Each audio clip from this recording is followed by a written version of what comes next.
Bueno, boas tardes, gracias pola vosa presencia aquí. Quero agradecer tamén a presencia con nós do noso convidado, Xoán Carmona Badía. É unha honra para a Asociación UME contar coa súa presencia aquí. Creo que era obrigado que viñera xa. Pensei que era a primeira vez, pero polo que me di é a segunda vez que está en As Pontes de visita. Non, máis que dúas, bastante máis. Máis veces. Creo que era obrigado, sobre todo tendo en conta que é un dos maiores expertos na historia da empresa eléctrica en Galicia, aparte de moitas máis temáticas da súa labora investigadora. Xoán Carmona é doutor en Historia, doutor en Ciencias Económicas, e é catedrático do Departamento de Historia e Institucións Económicas da Universidade de Santiago de Compostela. É tamén director do Departamento de Historia e Institucións Económicas, cargo que lle leva e lle ocupa moito traballo, entre outros hoxe mesmo. É director do Grupo de Investigación de Historia Empresarial e Sectorial, Pesca, Industria e Comercio. As súas liñas de investigación son a historia da economía, da pesca e da construción naval, a historia industrial, a historia do traballo e o patrimonio industrial. En estas liñas de investigacións, froito desas liñas, fixeron que escribira e publicara infinidade de libros, artigos e capítulos de libros. Vou vos a ler uns cuantos que son exemplo da súa experiencia investigadora e de publicación. Non lles leas, que está leo bases. Me di que non vos lea. Bueno, ten moitos libros, moitos artigos e todos centrados na historia da pesca. Están na biblioteca. Están na biblioteca. Eu teño aquí dous como exemplo que son moi interesantes, e en internet podedes consultar a súa biografía e a súa experiencia en publicacións. E nada máis, deixo-vos con Xoán Carmona, que creo que nos vai a dar con unha conferencia moi interesante. Bueno, moitas gracias, Soto, polo convite. Bueno, eu veño encantado aquí, evidentemente. Eso sí, un pouco impactado pola posibilidade de competir con Leo Basi ás 9, co cual ríndome antes de comezar, e por eso lle dixen, non por outro motivo, que retirase tanto esas gabanzas iniciais tan típicas, en fin, como se endía en internet un pouco o nome, os apelidos e tal, e se aparece todo, pois buscades. E último excepción que si prometo, si revisar, e si despois na biblioteca faltan algunhas cousas, pois prometo enviar os libros que falten, ou as cousas que falten, e en todo caso, xa todos os poden ver aquí, e xa está. Non son moi divertidas, porque son cousas así bastante académicas e sesudas, pero bueno. Bueno, entón vou ter de tratar de ser relativamente rápido. Sei que estou moi a gusto aquí, e viñen unha vez a ver a central, pero vamos, estiven máis veces, en fin, con diversos obxectivos, bastantes veces nas Pontes, e además, a verdade, a xente das Pontes debe ser bastante ilustrado, porque eu tive moitos alumnos das Pontes, e alumnas, sobre todo, non sei por qué, sempre eran casi todas mulleres. Bueno, supoño que isto co gallo do Día das Letras Galegas, do 17 de maio, non sei se co Día da República, que mañán, posto que o personaxe Valentín Paz Andrade pois xogaba que as dúas cousas, e creo que as dúas cousas hai nas que decir, e non me farto de recordar que mañán é 14 de abril, porque mañán, se non me equivoco, que en fin é unha cousa que está ben tamén recordar. E, bueno, entón, antes de nada, de empezar por comentar que eu creo que a historia das letras galegas é unha cousa boa, non? Hai cousas boas e malas no mundo e na vida. Eu creo que unha cousa boa, porque non quizás para os almerienses, os xaponeses, pero para nós sí, porque recorda, dun xeito ou doutro, que hubo xente no noso país que fixo cousas importantes. Até agora, por iso creo que é importante este ano, e en particular que a Real Academia escollera a figura de Valentín Paz Andrade, porque até agora sempre o Día das Letras Galegas pois era unha persona que era moi fundamentalmente un escritor, era un poeta, un ensaísta, é dicir, unha persoa que sobre todo escribía, pero que non era unha persona salientable por outros motivos, e desde logo nunca até agora que tivera que ver co mundo da empresa, porque a empresa sei que é unha cousa absolutamente allea ao galego, o idioma como tal, e ademais que non ten que ver, o sea, que os textos, que o galego é un idioma para a poesía e non para outras cousas. Isto creo que é unha cousa absolutamente terrible, ningún país consigue chegar a ser normal, ninguna literatura adicándose só a poesía. Teño un gran aprecio pola poesía e mesmo tamén pola de Paz Andrade, pero en fin, o que temos que conseguir a normalización do galego pasa porque nas empresas se use galego, e nas empresas actualmente é un eido, o eido da empresa é un eido onde o galego non se escoita, e hai que recoñecer a realidade que aún miran no con cara rara se fala en galego nas empresas ou no ámbito das organizacións empresariais, non? E un país normal debe ter traballadores, pero debe ter tamén empresarios, mariñeiros, debe ter un pouco de todo, non? Senón non é un país normal. Por iso, creo que se o Día das Letras Galegas é unha cousa boa que hai que celebrar como primeira proposición, por eso, porque nos recorda que houve xente importante, xente notable, espero que a partir de agora se xa non só no ámbito literario, sino tamén en outros ámbitos, e iso tamén ten o interese de que reforza a nosa autoestima. Moitos de vostedes recordarán, porque quizás leeron ou forzáronnos a leer no bacharelato, aquel texto de Ortega donde decía que os galegos éramos almas rendidas, que carecíamos de estima polo propio. Eu creo que non das almas rendidas non de todo, pero en que carecíamos de estima polo propio sí que levaba razón o vello Ortega. E é preciso aumentar esa autoestima, ese ver o valor do noso, non? Entón, o Día das Letras Galegas ten ese sentido, o debería telo, creo que sí que cada vez o está tendo máis, sabendo que hubo xente importante aquí, e ademais que estiveron, que non foron só aqueles cataláns que estableceron as fábricas de Salga ou de Salazón, ou aqueles vasco-franceses que estableceron as fábricas de Coiros, ou mesmo aqueles técnicos que chegaron procedentes de diversos lugares aquí, pero basicamente de fora, sino que tamén de aquí. Como se creo que eso pasa por resaltar, por exaltar, por gabar non só as figuras da literatura, sino outras figuras distintas, por exemplo, da ciencia, que creo que é moi importante, e o xente no ámbito da ciencia que fixo as cousas tamén en galego. Bueno, e por lo tanto, creo que o Día das Letras Galegas é unha cosa importante, e por eso felicito porque se celebre aquí na biblioteca e porque o celebre a asociación, esta vosa asociación. A segunda cuestión é que xa indicaba, xa adiantaba antes, que se dedica a Valentín Paz Andrade é unha novidade importante, non? Por ser esa primeira vez que se dedica a unha persoa que é un escritor de poesía, ensayo, pero que tamén, polo que era máis coñecido, en realidade, nos anos da súa vida, era pola súa actividade empresarial. Probablemente a Valentín Paz Andrade, se se pregunta por el a xente, bueno, eu fixen a experiencia de resultado penoso de entre os meus alumnos preguntar se sabían quen era, e a verdade que non sei se explicar o resultado, porque quedei calma no chan. Resulta que de 50 e tantas personas que había alumnos de terceiro de economía, había como 3 ou 4 que sabían vagamente quen fora Valentín Paz Andrade. Isto tamén reforza a importancia de facer Día das Letras Galegas, actos destes, porque que somos ignorantes de nós mesmos.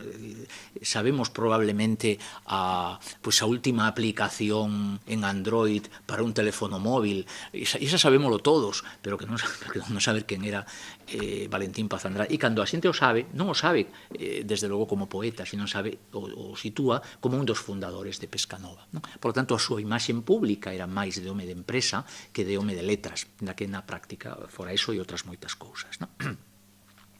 E precisamente ese virarnos ao lado de Valentín Paz Andrade como un home de empresa, carón de outras cosas, que tamén falaremos ainda que menos, eu creo que axuda a quitar o galego do gueto e a cultura galega en xeral, dese gueto literario, dese gueto, sobre todo poético, e leválo a ese burato negro do noso idioma, da nosa cultura en xeral, que é precisamente o mundo da empresa. En realidad, Valentín Paz Andrade foi o que se chamaba antiguamente un polígrafo.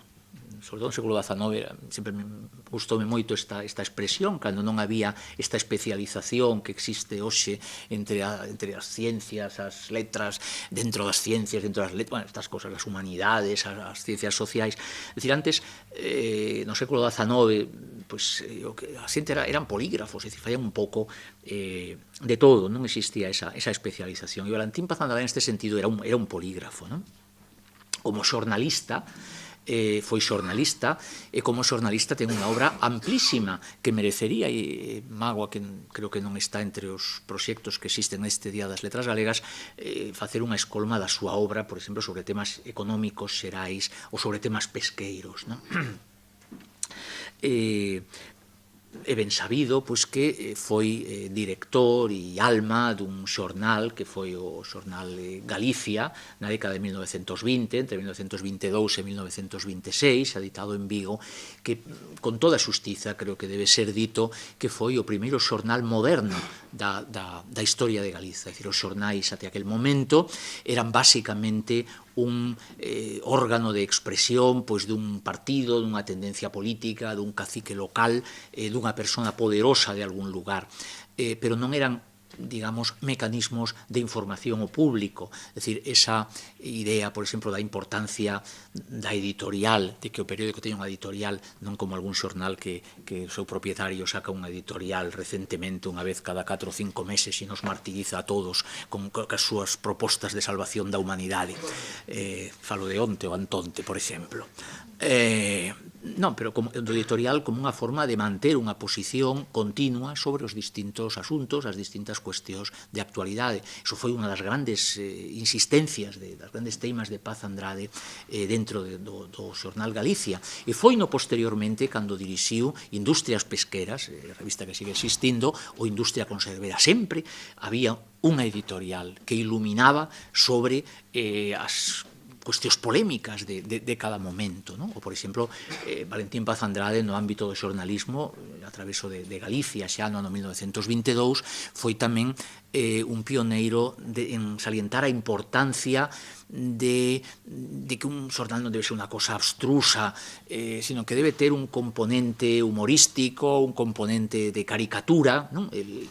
E para iso soubo rodearse de grandes xornalistas e de grandes ilustradores, é dicir, nas publicacións onde tiña a súa man Paz Andrade, digo a súa man porque escribía con ela, non no peto, sino na mesa. Polo tanto, pois traballou Castelao, traballou Lugris Freire, traballaron os máis importantes, bueno, Seoane, que decir, todos os máis importantes ilustradores, xornalistas da súa época, non?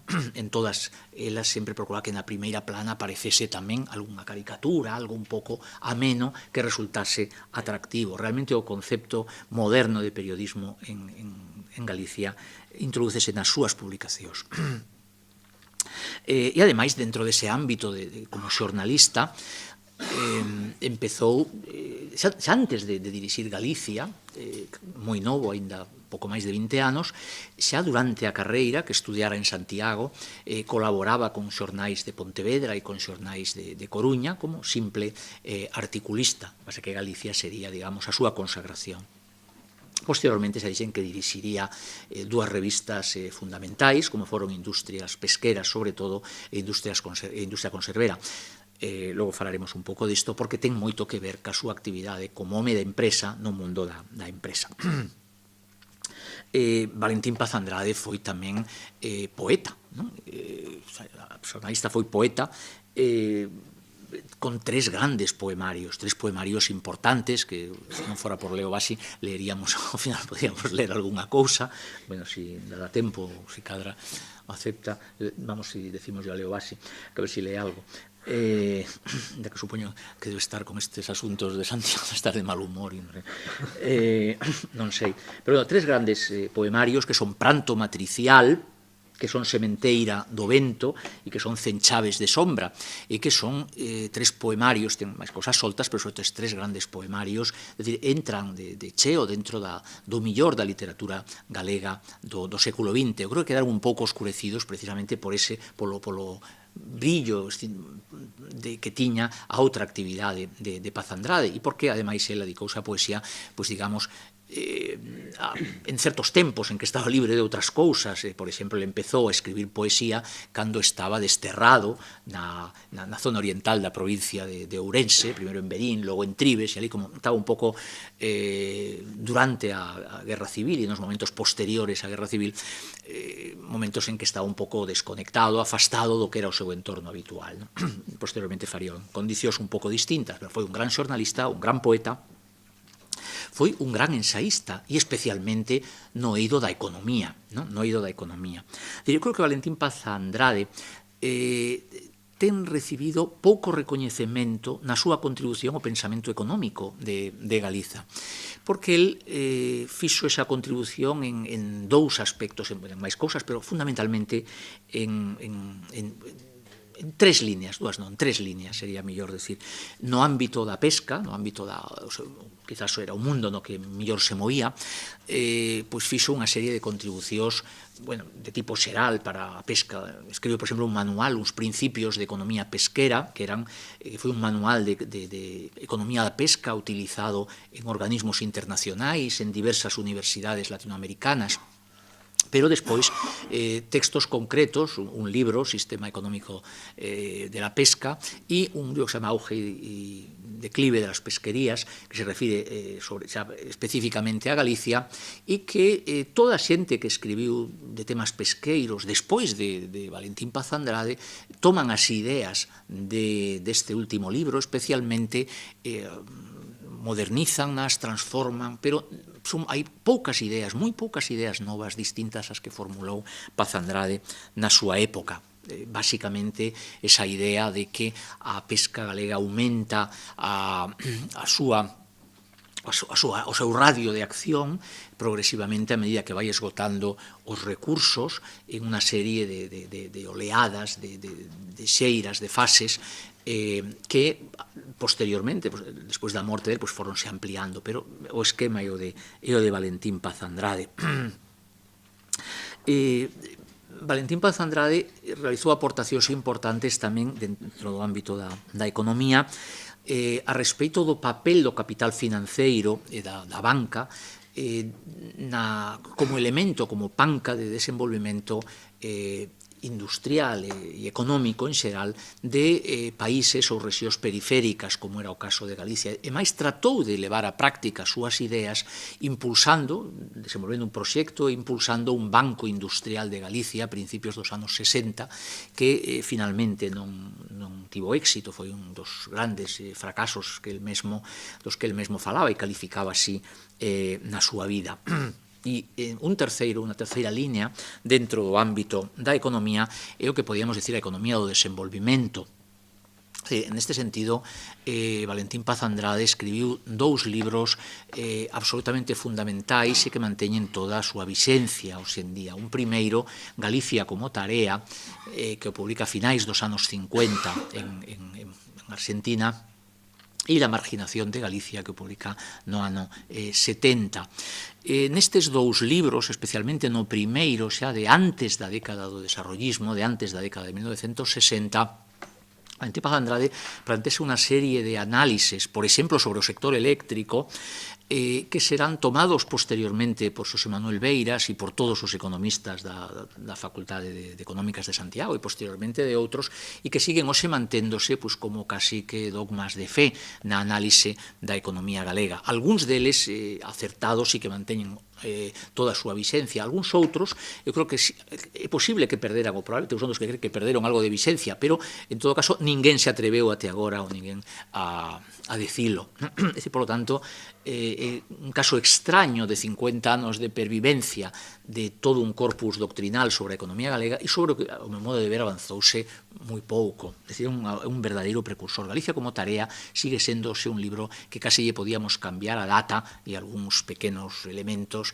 e poderíamos dalo como publicado no ano 2012. En 2012 e máis despois das cosas que pasaron no ano 2011 no sistema financeiro, que darían aínda máis vixencia aquelas cousas que decía el en Galicia como tarea ou en la marginación de Galicia. O sea, xornalista e poeta, ensayista, non só en economía, tamén é autor dunha espléndida biografía de Castelao, é autor tamén de un libro sobre un autor brasileiro, Guimarães Rosa, e autor de textos sobre a situación da Galicia actual na época final da súa vida.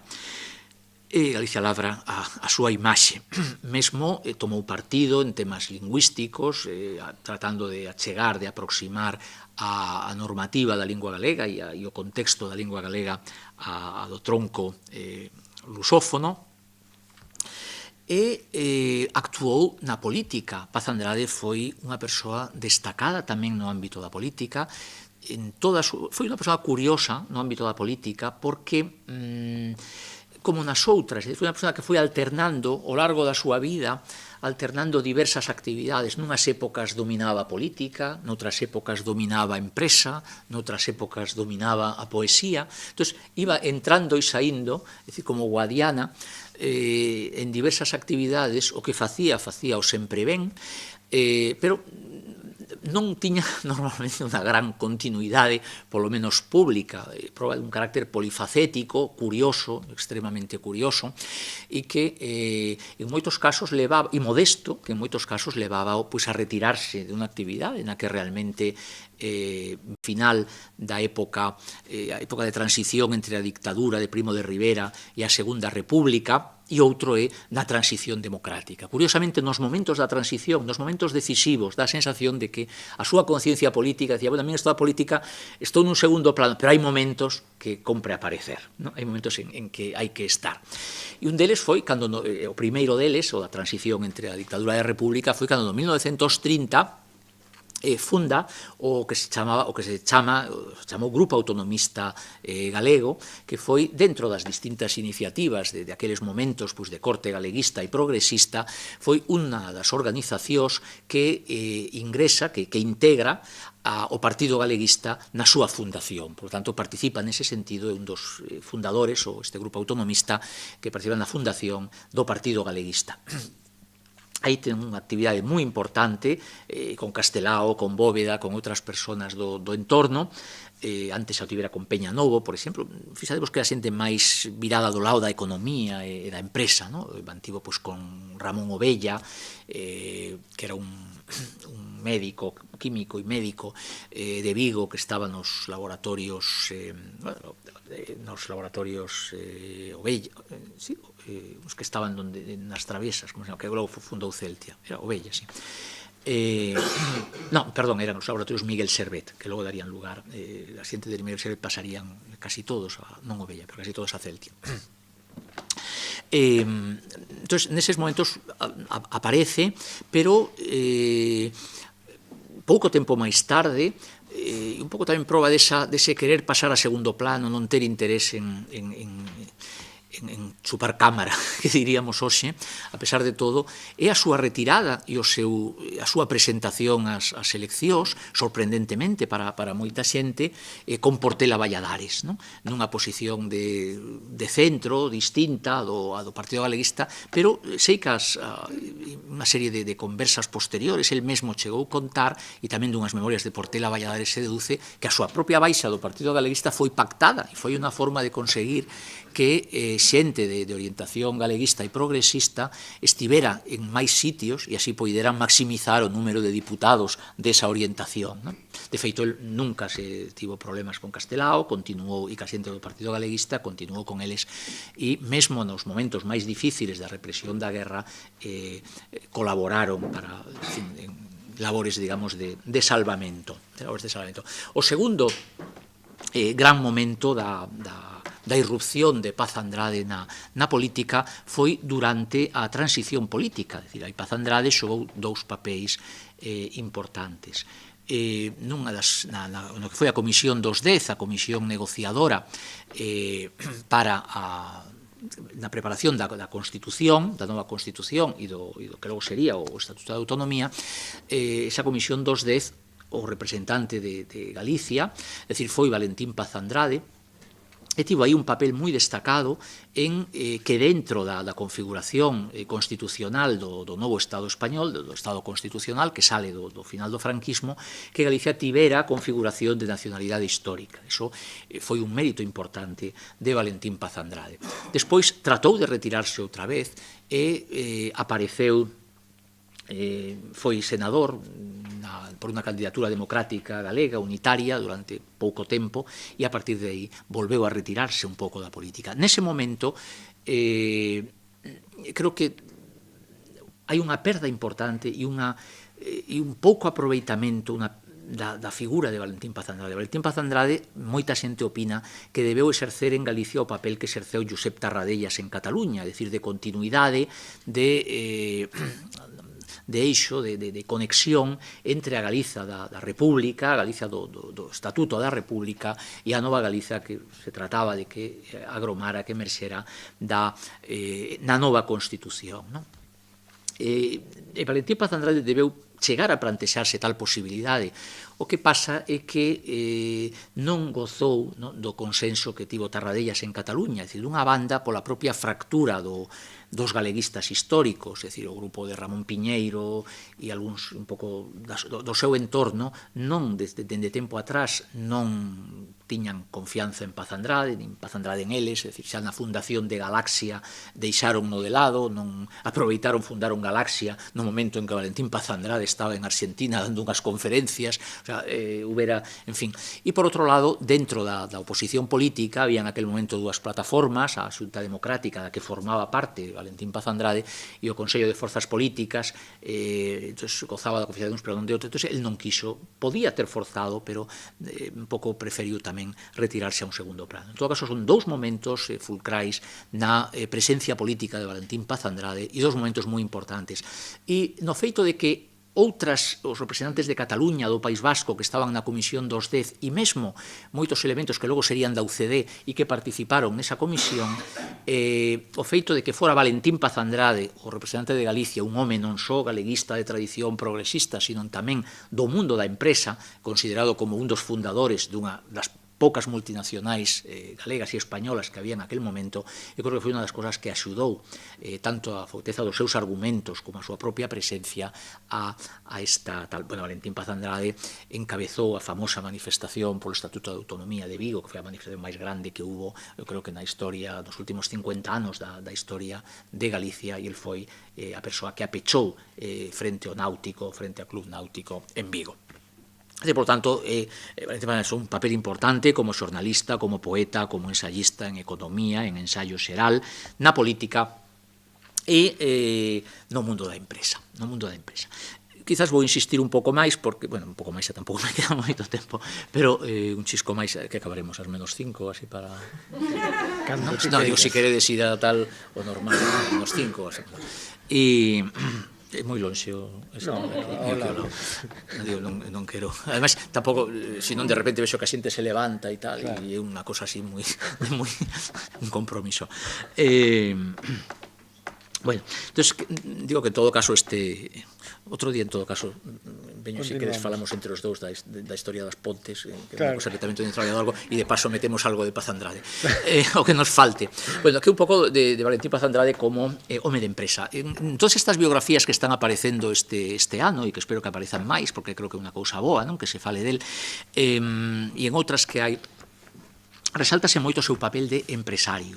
Eu creo que Valentín Paz Andrade non foi exactamente un empresario, non foi exactamente un empresario, si un home de empresa, pero non exactamente un empresario. E creo que foi un home que xogou un papel determinante na formación da Galicia contemporánea, da Galicia da segunda mitade do século XX. E é o que vou intentar explicar en 10-15 minutos. Por qué? Pois porque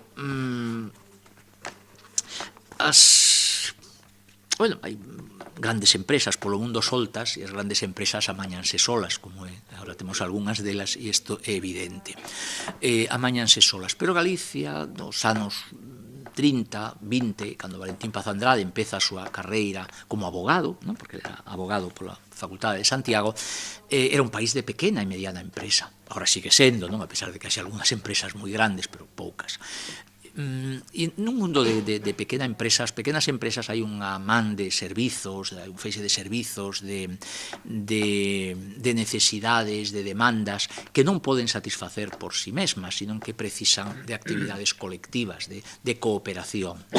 Os economistas falan dos distritos industriais e entón cando van a analizar o éxito das distintas rexións europeas que se conseguiron industrializar do século XX partindo de situacións previas de pouca industria, tal, pois empezan a decir, bueno, que é moi importante a competencia, pero tamén a cooperación, non? Se unha pequena empresa non pode pagar un economista e un enxeñeiro de sistemas, pois se resulta que se consigue xuntar con outras e entre todos sí que pagan eso e ademais outras cousas, os servicios, por exemplo, de comercialización no exterior, en fin, outras cousas, pois eso pode funcionar. O diseño, por exemplo, servicios de diseño, de marca, pois isto sí que se pode facer, non? Entón, o Vigo, que iramos ou non, digamos, na historia de Galicia a industria entrou polo mar a finais do século XIX en forma de conserva, construcción naval, metalográficas, madeira, e un pouco foi o mundo do mar. Logo apareceron outras cousas, pero até os anos 1950 toda a industria en Galicia se relacionaba co mundo do mar, e o mundo do mar era un mundo de pequenas empresas e de medianos empresarios. Eran máis grandes os empresarios que as empresas porque todos tiñan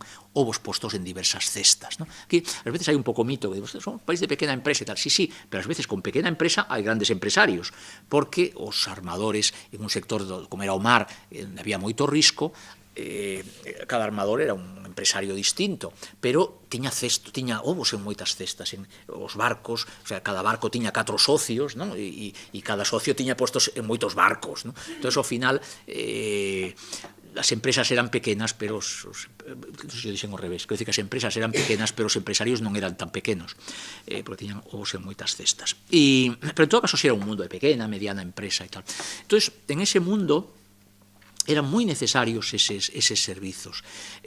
As relacións, as conexións co exterior, o coñecemento do que se facía polo mundo, porque a pequena empresa tampouco pode mandar misións comerciais, nin pode presentarse nas feiras internacionais, en todo caso, costalle moito. Entón, aí nos distritos industriais, nos lugares onde se producen estes fenómenos de cooperación, é moi importante iso que se chama o capital social, relacional, é dicir, é importante contar con unha persona que o asesore sobre os mercados, que coñeza os mercados do teu produto, unha persoa que te asesore se de repente un día te aparece unha ocasión de comprar outra empresa pequena, pois que che diga, que teña información instantánea dicindo esa empresa é unha empresa boa, ou esa empresa está moi endevedada, ou non, esa empresa é un desastre, non ten perspectivas. É importante que che indique pois con quen, mesmo que cliente, ou que proveedores son de fiar, que non. Claro, isto se encarna en persoas, o sea, isto se encarna, ahora as cousas están máis institucionalizadas, pero en sociedades como a Galicia dos 20 ou dos 30 encarnábase en persoas que poideran cumprir esta función. E Valentín Paz Andrade foi unha persoa que no fundamental cumplía esa función. O papel fundamental del non foi tanto como empresario, que o foi en algúns momentos. Por exemplo, foi empresario propiamente dito do Diario Galicia, no 1922, cando se funda o diario era de un señor chileno que vivía na Coruña, e o que pon o diñeiro e o pon a el de director. Pero o señor chileno, despois de 2 anos de ver que non ganaba un peso, pois ábrese. Entonces se queda co morto Valentín Paz Andrade, entonces el fai unha ampliación de capital, fai a maña e tal, mete ali os de Mondariz, a familia Peinador, a outra xente, e continúa 2 anos con pouco éxito, pero durante eses 2 anos el sí que será empresario, non? Ou será empresario en alguna outra ocasión máis adiante, pero Sipsa, na empresa que editaba industrias pesqueras, pero pouco máis, non? Pero fundamentalmente a súa función foi esa outra. El era un abogado que en Vigo tiña o seu despacho aberto cando fixera falta e que coñecía, se me dá tempo, agora veremos como vai entrando nese mundo, e a quen a xente podía chamar para facer calquera consulta, e el, se era preciso un sábado ás 12 da noite, pois contestaba e organizaba unha reunión no seu despacho, e de ali saliron centos e centos de absorcións, compras, negocios diversos dentro do ámbito do mundo do mar que el coñecía moi ben. Ou, por exemplo, un dos problemas que teñen países, cidades, sectores onde domina a pequena empresa é o problema da sucesión. O sea, un gran empresario, unha pequena ou mediana empresa, cando morre, si cadra ten máis dun fillo. Normalmente, e se cadra tampouco hai unha gran relación entre eles. Entón, o problema, a sucesión, é un problema que mata a unha gran parte das pequenas e medianas empresas. Bueno, pois é preciso ter alguén de confianza que poda pegar un puñetazo na mesa e que se reúnan os fillos e que esa persoa teña autoridade abondo como para impoñer unha decisión, impoñer un novo plan de empresa, impoñer un protocolo sucesorio. Bueno, pois isto facía Valentín Paz Andrade en Vigo. No Vigo dos anos 40, 50, 60 e aínda 70, podíamos falar de moitas empresas, por citar dúas coñecidas, citarei Barreras, o Asteleiro, ou citarei Palacio de Oriente, a Conserveira, a Casa Alonso, onde, tendo ese problema, as familias foron ao despacho da Rúa de Policarpo Sanz de Valentín Paz Andrade e foi el quen, pegando un par de puñetazos na mesa, e eu creo que amenazando con pegar os puñetazos en outro sitio, impuso que esas empresas sobreviviran. E esas empresas sobreviviron, e sobreviven ainda hoxe. Podíamos citar outras moitas, pero el o mesmo foi asesor de prácticamente todos os asteleiros, de todas as conservas, pero non só de Vigo, sino, por exemplo, tamén da Ría de Arousa, e mesmo en algúns casos de Coruña. Para iso, o que se precisaba, para exercer esa función que foi moi importante na consolidación dun tecido empresarial que estaba ameazado precisamente por esa condición de pequena empresa, por esa condición de escasa conexión internacional, era preciso gozar dun plus de confianza en todo o sector empresarial e non só empresarial da cidade, porque a pesar dun episodio desgraciado no ano 1932, de que casi o matan en un atentado de dous anarquistas, pois exerceu en moitos casos tamén labores de intermediación e de conciliación entre o mundo do capital e o mundo do traballo, non?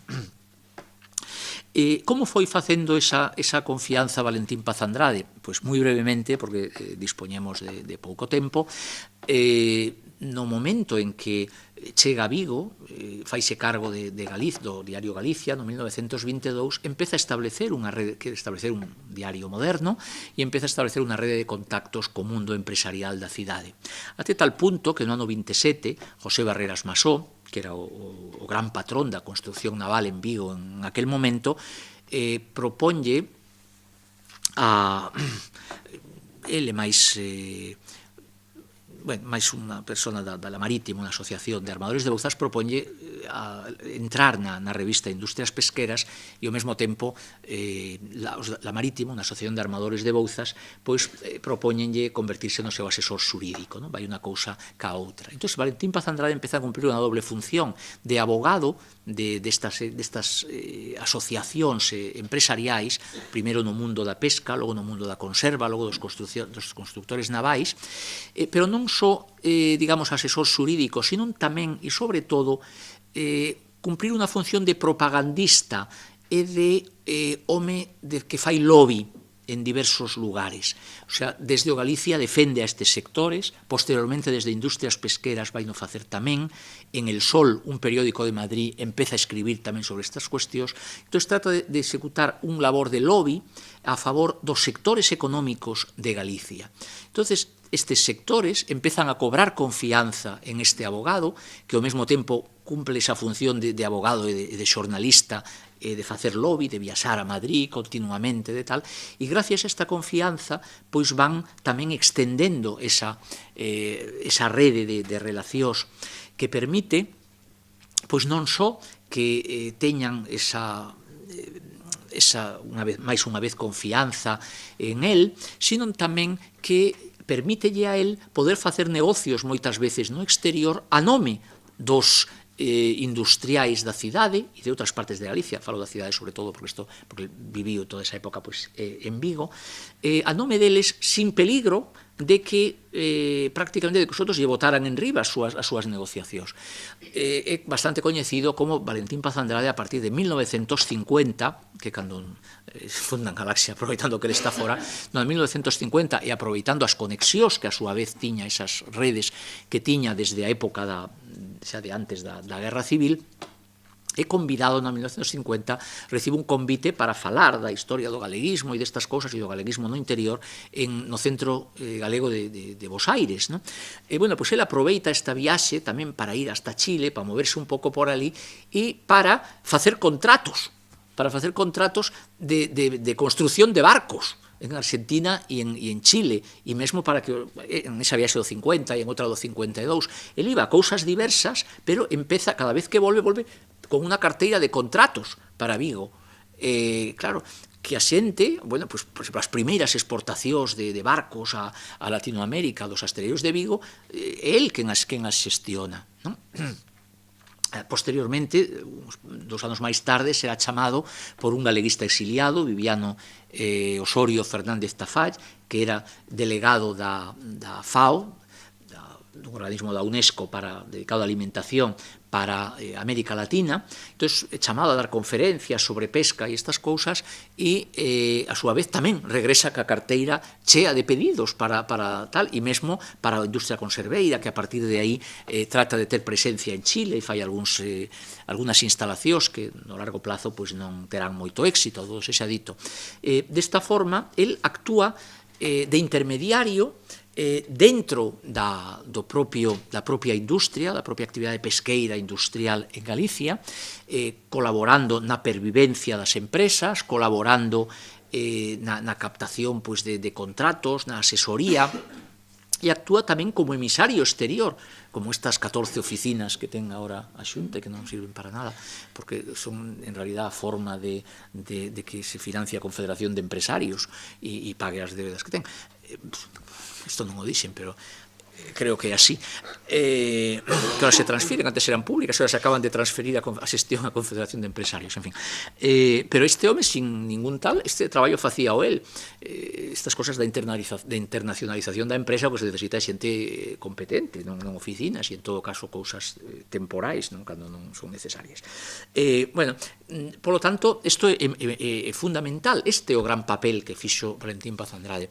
E esta combinación entre coñecemento do mundo, ese mundo da pesca que coñecía, porque era abogado da patronal, porque participaba en todas estas actividades, vaille permitir tamén que cando viaxa non só faga contratos e estas cousas, por tanto promova a industria e a economía do país, sino que tamén coñeza por onde van os tiros internacionais, en un momento en unha España e en unha Galicia pechada, como era dos anos 50, en que estábamos aillados do mundo da economía mundial, pois que houbera xente que soubera o que pasaba fora era moi importante, e Valentín Paz Andrade era un dos poucos que sabía o que pasaba no mundo da pesca, dunha pesca que en aquel momento chegaba a Gran Sol e chegaba ao norte de África, pero non chegaba máis. Entón, el nestas viaxes vai vendo como é a pesca, e entón convírtese nun reputado experto na pesca no mundo, non só aquí en Galicia, con todas estas viaxes que fai e tal. E isto fai que cando José Fernández López, que era un empresario dos máis destacados da Galicia de finais dos 50, era o propietario de Celtia, desa empresa que agora é Celtia Farmamar, de Frixa, da empresa de Lugo, que era parte do INI, en realidad era o INI, pero que mandaba era él. Tiene unha participación, pero mandaba con pouco, era o propietario de Transfesa, a empresa que inventou eso de que para que os trenes de España que tiñan vía ancha pasaran a Francia había unha forma de cambiarlle o chisme das vías cando pasaban a Francia. Esa empresa foi Transfesa, que era de José Fernández López, un señor de Sarria. E outras moitas cousas, pois este home que está pensando, que se dá de conta que os conserveiros de Vigo fracasaron e os propios armadores que fracasaron en intentar dar un salto máis adiante no mundo da pesca, pasando a pescar máis lonxe e pasando a conxear, a introducir a conxeación, o mundo da frigorización, coñecía polo mundo da carne, no que ele estaba dende moitos anos atrás, chama a Valentín Paz Andrade. Valentín Paz Andrade convertirase en vicepresidente da empresa que fundan, sendo José Fernández López presidente, no ano 1960. Esa empresa será evidentemente Pescanova. Valentín Paz Andrade non terá cargos executivos, non será empresario propiamente dito en Pescanova, pero non só será un asesor fundamental nos momentos de comezo da empresa, en buscar a quen hai que chamar para os distintos postos executivos en Pescanova, sino que tamén será decisivo na propia orientación inicial da empresa, porque Pescanova destinábase no fundamental a Argentina, a pescar, bueno, no hemisferio sur, pero en América, no lado de América. E precisamente cando estaban os barcos xa encargados a Ascón, en Vigo tamén, un asteleiro moderno en aquel momento, xusto cando estaban os barcos xa para chegar e cando se estaba preparando a primeira expedición a Argentina, a él convídanno entonces convídanno a Mozambique e entonces o home, que tamén iba sempre aos mercados a ver de onde viña o peixe e tal e cual, se dá de conta que hai pescada conxeada que mandaban aos mercados de Sudáfrica. Entonces o home se marcha a Sudáfrica, mira que aquelo que lle parece de mellor calidade a pescada que a que había en Argentina e chega correndo a Vigo e dice, a donde hai que ir é a Sudáfrica, que vale, tamén a Argentina, pero onde queda a Sudáfrica, non tal. Entón, cambian todo o plan que tiña a empresa, entón, van un barco, os dos primeiros, un a Argentina e outro a Sudáfrica. O de Argentina volve medio, bueno, isto está ben, pero non che gran cousa, pero de Sudáfrica volve aí é o principio do mito de Capetón, non un mito que, bueno, aquí nas Pontes será menos mito, pero se me falan de Ribeira ou de Vigo, sitios destes, Capetón non é só o título dunha canción, era dos Herdeiros da Cruz, creo, non? Senón tamén un auténtico mito na historia da pesca e da economía galega para moitas persoas que o viviron pois moi de perto, non? Pescanova foi, polo tanto, unha das empresas que, sin a participación de Valentín Paz Andrade, probablemente tería feito cosas distintas e non tería o éxito que tivo. Por lo tanto, a contribución de Paz Andrade, como podía, a verdade, sobre todo no ámbito da empresa, podemos seguir falando de outras cousas, pero imos cumplindo o prometido, limitarnos os 45 minutos, 43, para que podades asistir a este outro acto. E, en todo caso, sí que compre insistir en que Valentín Paz Andrade foi un gran polígrafo, un exemplo dun galeguismo fiel, evidentemente, ao país, e que foi unha punta de lanza en un mundo no que o galeguismo entrou moi raras veces, non? E que debíamos utilizalo un pouco como ensinanza, como lección de que a normalización da lingua e a normalización do país pasa por todas partes, pasa polo conxunto do tecido do país, do tecido social, e que non debe limitarse, e que ese sería o seu gran fracaso e o que conduciría a desaparición da nosa lingua e do noso país como tal ao mundo da literatura. Moitas grazas a todos e, bueno, por mí.